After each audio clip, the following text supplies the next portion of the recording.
ঢাকা অনেকগুলো দিনের জন্য ফাঁকা হয়ে যাবে, সম্ভবত অনেকগুলো বছর পরে এত লম্বা একটা ছুটি পাচ্ছে সবাই। এবং যেভাবে কয়েকটা জায়গায়, যেমন গুলশানের একটা উদাহরণ সাম্প্রতিক সময়ে ছিল, যে একদম টিভি ক্যামেরা ছিল, পুলিশ ছিল, আর্মির ভ্যান ছিল, সেই জায়গাতে গুলশানে একটা বাড়িতে একেবারে মব ঢুকে গেল পুরোপুরিভাবে।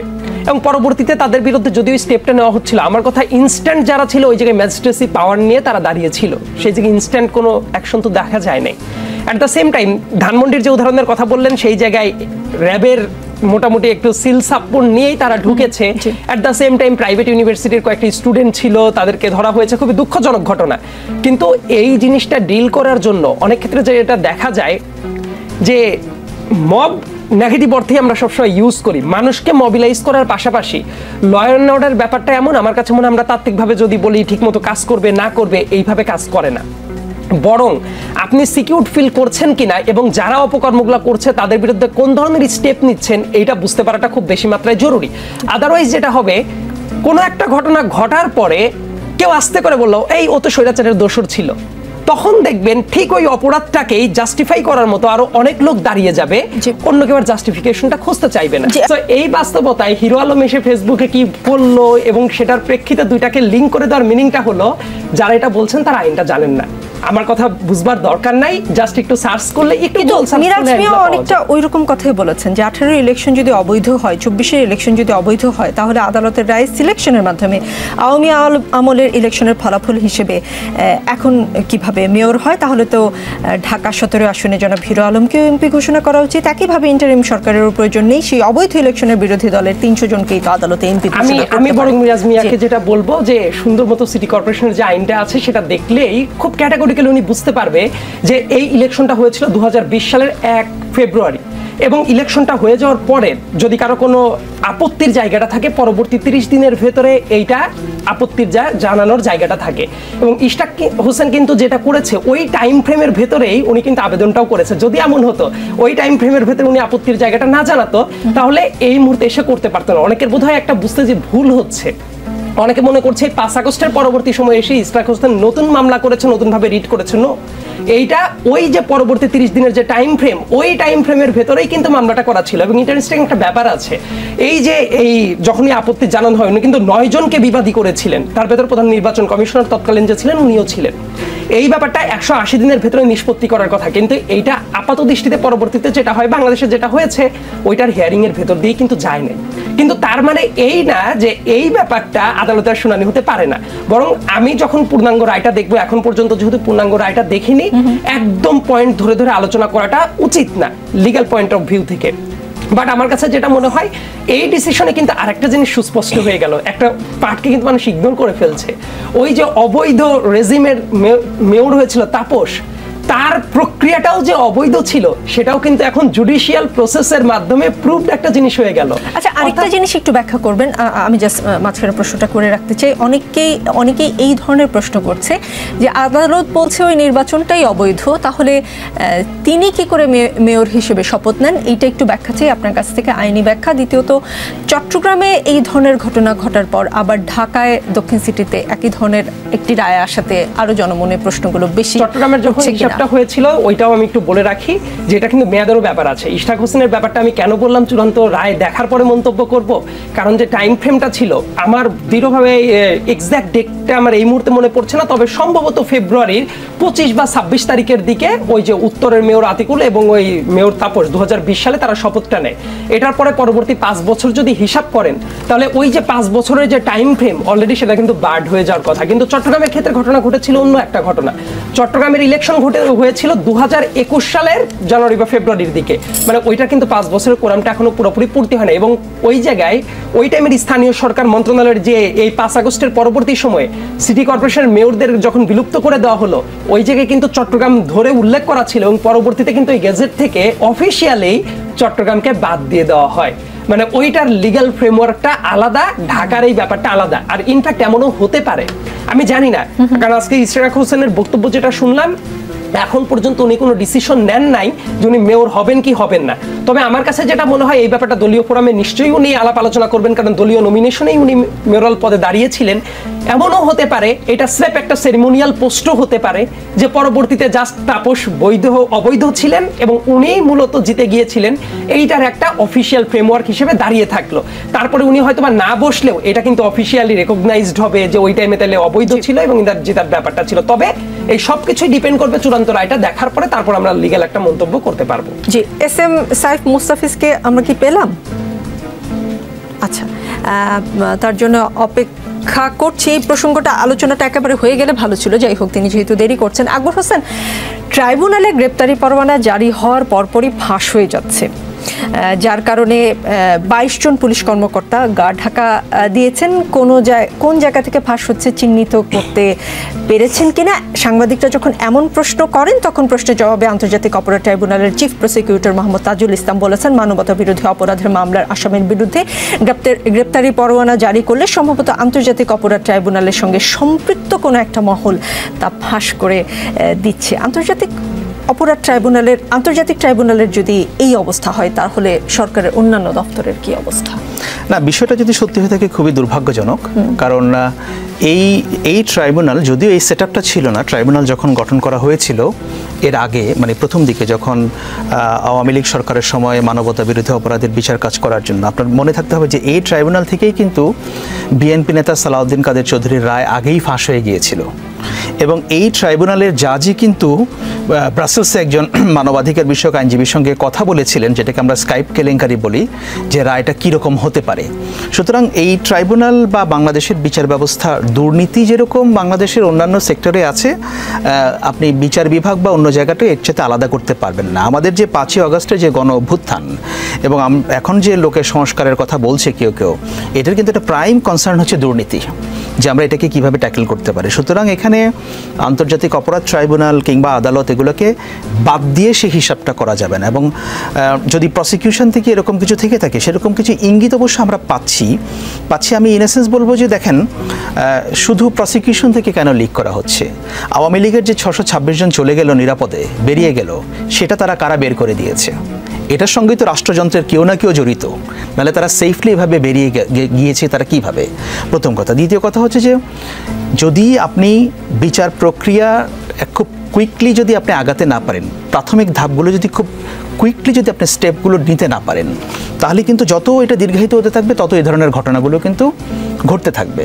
কারণ এখানে যদি আপনার করাপশনের প্রেভেলেন্সটা থাকে, এটাকে কিন্তু আটকানো খুব কঠিন ব্যাপার। সুতরাং আমি একেবারে উড়িয়ে দিচ্ছি না যে প্রসিকিউশন থেকে যে কথাগুলো বলা হচ্ছে ট্রাইব্যুনাল থেকে, এগুলোর যে কোনো ভিত্তি নাই, ভিত্তি থাকতে পারে। তবে আমি মনে করি যে যেহেতু this is a very serious allegation, এটার একটা পুঙ্খানুপুঙ্খ তদন্ত হওয়া উচিত এবং এখান থেকে যদি ইনফরমেশন লিক না হয়, এটা কী ধরনের প্রসিডিউর নেওয়া যায় সেগুলোকে ফুল প্রুফ করা দরকার। জি, আকবর হোসেন, লালমনিরহাট শহরের বিডিআর রোডে লালমনিরহাট শিশু পার্ক সংলগ্ন মুক্তিযুদ্ধ স্মৃতি স্মারক মঞ্চের মুরালে ফুটিয়ে তোলা হয়েছে 52 ভাষা আন্দোলনের প্রেক্ষাপট, ঐতিহাসিক 7 মার্চের ভাষণ, স্বাধীনতা যুদ্ধ, মুজিবনগর সরকার গঠন, স্বাধীন ভূখণ্ডে নবরবির উদয়, 71-এর গণহত্যা, বিজয়ে উচ্ছ্বসিত বীর মুক্তিযোদ্ধা 7 জন বীরশ্রেষ্ঠ, পাকিস্তানি বাহিনীর আত্মসমর্পণ, জাতীয় পতাকা হাতে উল্লসিত জনতা ইত্যাদি। মহান স্বাধীনতা ও জাতীয় দিবসে গতকাল বুধবার জেলা প্রশাসন সেই মুরালটি কাপড় দিয়ে ঢেকে রেখেছিল। এই নিয়ে তীব্র নিন্দা ও প্রতিবাদ জানিয়েছে লালমনিরহাট সচেতন নাগরিক কমিটি। এ বিষয়ে লালমনিরহাটের জেলা প্রশাসককে প্রশ্ন করা হলে তিনি বলেন, 2024 সালের জুলাই বিপ্লবের চেতনার সঙ্গে সামঞ্জস্যপূর্ণ প্রতীয়মান না হয় মুরালটি কাপড় দিয়ে ঢেকে দেওয়া হয়েছে। স্বাধীনতা দিবসে মুক্তিযুদ্ধের মুরাল ঢেকে রাখলে আর কি কি ঢাকা পড়ার মানে সম্ভাবনা বা আশঙ্কা তৈরি হয় বা তৈরি করা যায়? এটা কেন ঢাকা হয়েছে সেটার কি কোনো ব্যাখ্যা তিনি দিয়েছেন যে কারো দাবির প্রেক্ষাপটে করা হয়েছে? 2024 সালের জুলাই বিপ্লবের চেতনার সঙ্গে সামঞ্জস্যপূর্ণ প্রতীয়মান না হয় মুরালটি কাপড় দিয়ে ঢেকে রাখা হয়েছে, এরপরে তিনি আর কিছু বলতে চান না। এটা কি উনি নিজে সিদ্ধান্ত নিয়েছেন নাকি কারো দাবির প্রেক্ষিতে উনি সিদ্ধান্তটা নিয়েছেন? তাকে যখন জিজ্ঞেস করা হয়েছে যে কেন এরকম হয়েছে, তিনি একটি লাইনে বলেছেন তিনি আর কিছুই বলতে চান না। আচ্ছা, তাহলে তো এখানে আসলে বিষয়টাকে এক্সপ্লেন করা, যদি প্রথম কথা হচ্ছে যে এগুলো তো হ্যাঁ জেলা প্রশাসন বা পুলিশ অ্যাডমিনিস্ট্রেশন তারা এগুলো দেখবে, এটা কি কারো দাবির প্রেক্ষাপটে উনি করেছেন নাকি উনি নিজে থেকে এটাকে ঢেকে দিয়েছেন? এই প্রশ্নটা কিন্তু আগে ক্লিয়ার হওয়া দরকার। গত 16ই ডিসেম্বরও ওই জায়গায় একই কাজ হয়েছে। 16 ডিসেম্বরেও মুরালটি ঢাকাই ছিল। হ্যাঁ, কিন্তু সেটাই আমি বলছি যে এটা কি কারো দাবির প্রেক্ষাপটে হয়েছে, নাকি উনি নিজেই ভাবলেন যে এটা চেতনার সঙ্গে যায় না, জুলাই বিপ্লবে বা গণ অভ্যুত্থানে, সেজন্য আমি ঢেকে দিলাম? এই বিষয়টা জরুরি। দুটো বিষয় সরকারের আসলে কি ডিসিশন হতে পারে? তিনি যদি নিজেই সিদ্ধান্ত নিয়ে ঢাকার ব্যবস্থা করেন, তাহলে সরকার কি স্টেপ নেওয়া উচিত বা কি নিতে পারতো? আর কেউ যদি ফোর্স করে, যেটা আমরা মবক্রেসি দেখি, মব ক্রিয়েট করে কেউ যদি বন্ধ করার বা ঢেকে রাখার সিদ্ধান্ত নেয়, তাহলে সরকারের কি করা উচিত বা কি করণীয়? দেখুন, আমার মনে হয় যে এখানে সরকারের তরফ থেকে যদি কোনো পদক্ষেপ নেওয়া হয়, জেলা প্রশাসন যদি কোনো কাজ তিনি নিজে থেকে করে থাকেন, তাহলে এটা সঙ্গে সরকারের হয়তো সিদ্ধান্তের কোনো ব্যাপার আছে কিনা সেটা খতিয়ে দেখা দরকার। যে ওনাকে কে বলল, উনি কি 2-4 জন 5 জন 10 জন 20 জন লোকের দাবির প্রেক্ষাপটে এটা করলেন, নাকি সরকার থেকে ওনাকে কোনো নির্দেশনা দেওয়া হলো? যদি সেটা হয়ে থাকে, সেটাকে কোন প্রেক্ষাপটে হয়েছে সেই জিনিসটা দেখতে হবে। আর বাংলাদেশের অন্য জায়গায় যদি এগুলো থেকে থাকে, তাহলে লালমনিরহাটে এটা কেন ঢাকতে হবে? এটার প্রেক্ষাপটটা কি ছিল, বা সেই মোরালটার বিস্তারিত সেগুলোতে আমরা কি ছিল, মানে সেখানে কি জুলাই অভ্যুত্থানের সঙ্গে জড়িতরা তারা কি এমন কোনো কিছু মনে করছে কি না যে যেটা সত্যি আমাদের যে স্বাধীনতার যে বা স্পিরিট বা আমাদের যে সেখানে ইতিহাসটা পূর্ণাঙ্গভাবে প্রতিফলিত হয়নি বা আংশিকভাবে প্রতিফলিত হয়েছে, সেরকম কোনো বিষয় আছে কিনা? আমার মনে হয় এই বিষয়গুলোকে আরও স্ক্রুটিনি করার প্রয়োজন আছে। কিন্তু অ্যাজ সাচ আপনি দেখেন যে আপনি যদি বিগত দিনেরগুলো চিন্তা করেন, হ্যাঁ বিভিন্ন জায়গায় হয়েছে, 5ই আগস্টের পরে বা 5ই আগস্টের সময় বিভিন্ন জায়গায় এই ধরনের মোরাল ভাঙা হয়েছে বা পরিবর্তন করা হয়েছে, ঢেকে দেওয়া হয়েছে। কিন্তু আমার কাছে মনে হয় না যে সরকারের দিক থেকে হয়তো এগুলো নিয়ে কোনো নির্দেশনা আছে যে এগুলো ঢেকে দিতে হবে। 16 ডিসেম্বরের পর আবার 26শে মার্চে এমন ঘটনা ঘটলে সরকারের কি আরেকটু সতর্ক থাকা উচিত ছিল? ডেফিনেটলি সেটা থাকতে হবে। সরকার ইজ এ ভেরি ব্রড থেকে। এখন সরকার বলতে আপনি কি বোঝাবেন? সরকার বলতে এখানে আপনি যদি দুটো জিনিস বোঝান, যে প্রফেসর ইউনূস এবং তার উপদেষ্টা পরিষদ, তারা হচ্ছে পলিসি ডিসিশন দিবে, সেগুলো বাস্তবায়ন করবে কে? ডিস্ট্রিক্ট অ্যাডমিনিস্ট্রেশন করবে, পুলিশ ডিপার্টমেন্ট করবে।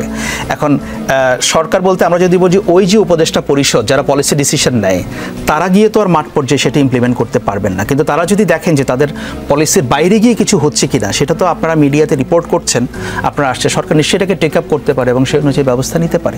জি, অ্যাডভোকেট নিপুণ রায়চৌধুরী, গত 16 বছর আসলে এই ঘটনাগুলো ভিকটিম ছিলাম। আমাদের কাছে এটা অবশ্যই স্বাধীনতা। 5ই আগস্ট আমরা আসলে নতুন করে স্বাধীন হয়েছি। যারা এই গত 15-16 বছর নির্যাতিত হয়েছে, নিপীড়িত হয়েছে, আর যাদের ব্যাংক ব্যালেন্স অক্ষুণ্ণ ছিল, তারা আপোষ করে বিরোধী রাজনীতি করেছে, তাদের কাছে হয়তো এটা স্বাধীনতা মনে হয়নি, কারণ তারা সবসময় হয়তো স্বাধীন ছিল, আগের আমলেও ছিল, এখনও ছিল। তো তাদের কাছে প্রথম স্বাধীনতাও গুরুত্বপূর্ণ না, দ্বিতীয় স্বাধীনতাও গুরুত্বপূর্ণ না, তাদের কাছে গুরুত্বপূর্ণ লুটপাটের স্বাধীনতা। কথাগুলো আজকে বলেছেন এনসিপির আহ্বায়ক নাহিদ ইসলাম। আপনার কি মনে হয় এনসিপির নাহিদ ইসলাম আসলে কাদেরকে মিন করেছেন? কারা বিরোধী রাজনীতি করেছেন আপোষ করে? কারা আসলে লুটপাটের স্বাধীনতা চাচ্ছে, বা এখন কাদেরকে আমরা লুটপাট করতে দেখছি? দেখুন, দীর্ঘ 17 বছর যাবৎ বাংলাদেশ জাতীয়তাবাদী দল বাংলাদেশের রাজনীতিতে একটি গুরুত্বপূর্ণ অধ্যায় পার করেছে। সেটা হচ্ছে নির্যাতিত, নিপীড়িত, শোষণ, গুম, খুনের শিকার হয়েছে। এবং এটা কেন করতে গিয়েছে? বিএনপি নিঃস্বার্থের জন্য নয়, বাংলাদেশে গণমানুষের অধিকার পূর্ণ প্রতিষ্ঠা করতে যে। এবং সেখানে অনেক গণতান্ত্রিক রাজনৈতিক দল আছে, যে দলগুলো এই যাত্রার পথিক ছিলেন, যাত্রার সহযোদ্ধা ছিলেন বিএনপির কাতারে। তারাও কিন্তু যুদ্ধ করেছেন গণতন্ত্র পুনরুদ্ধারে। এবং কিছু বিরোধী দল আমরা দেখেছি, যেটা আপনার কি বলে, নামকা মাত্র বিরোধী দল, যেমন জাতীয় পার্টি প্রধান বিরোধী দল হিসেবে সংসদে তাদের ভূমিকা পালন করেছে। এক ধরনের গৃহপালিত বিরোধী দল হিসেবে তারা ভূমিকা পালন করেছে। তারা সরকারের সকল সুযোগ সুবিধা নিয়েছে, তাদের দালালি করেছে, এবং তারা যে ভাষায় কথা বলেছে তারাও কিন্তু সেই ভাষায় কথা বলেছে। এখন যখন আওয়ামী লীগ বেকায়দায় আছে, আওয়ামী লীগ যখন ফ্যাসিবাদের তকমানের দেশ পালাতে বাধ্য হয়েছে, সেই জায়গা থেকে তাদের আবার তোতা পাখির মতো বিভিন্ন ধরনের কথাবার্তা আসছে। রাজপথে আছি, জনগণের কাতারে আছি, জনগণের জন্য যুদ্ধ করছি। তো আমরা অনেক সময় অনেক পলিটিক্যাল নেতৃবৃন্দরা যারা নতুন করে পলিটিক্স শুরু করছে, যারা চেতনার কথা বলছে, তারা অনেক সময় বিগত দিনের এই যে সকল নেতৃবৃন্দর হাত দিয়ে, যেমন বিএনপি বলেন কিংবা অন্য সকল রাজনৈতিক দল যারা গণতন্ত্রকে রক্ষা করেছে এবং ক্রান্তিকালকে ত্রাণকর্তা হিসেবে দায়িত্ব পালন করেছেন দেশের, সেই সকল দল কিংবা দলের শীর্ষস্থানীয় নেতৃবৃন্দ কিংবা নেতৃবৃন্দদেরকে নিয়ে কথা বলার আগে 10 বার ভেবে বলতে হবে। কারণ আমাদের এই ঐক্যটা হচ্ছে, এই গণঅভ্যুত্থান হয়েছে সকলে সম্মিলিত প্রচেষ্টার মাধ্যমে, কোনো একদিনের আন্দোলনে না কিংবা 1 মাসের আন্দোলনে না, দীর্ঘ 17 বছর যাবৎ গণতান্ত্রিকামী রাজনৈতিক দল এই ত্যাগ স্বীকার করেছে, গৃহ হারা হয়েছে, সংসার হারা হয়েছে, স্বামী পরিজন হারা হয়েছে, তারপরেও এই আপসীনতা সংগ্রামকে আঁকড়ে ধরে রেখেছে। যেমন দেশনেত্রী বেগম খালেদা জিয়া, আজকে খালেদা জিয়া যদি আপোষ করতো, বাংলাদেশের এই গণঅভ্যুত্থান কিন্তু সংগঠিত হতো না। আজকে বিএনপি যদি 24-এ নির্বাচনে অংশগ্রহণ করতো, তাহলে এই গণঅভ্যুত্থান কিন্তু সংগঠিত হতো না। তো এই সকল বক্তব্য দেওয়ার আগে অবশ্যই আমাদেরকে মাথায় রাখতে হবে, এই গণঅভ্যুত্থান তৈরি করার ক্ষেত্র যে সকল গণতান্ত্রিক রাজনৈতিক দল এবং বিচক্ষণ ব্যক্তিরা এবং সমাজকর্মীরা, সাধারণ জনগণের সকলে সম্মিলিত প্রচেষ্টা এবং ছাত্র জনতার যে ফ্যাসিবাদ মুক্ত বাংলাদেশ গড়েছে, সেই জায়গায় যেন আমাদের ঐক্যটা যেন রাজনীতিতে আরো আলোচনা হবে।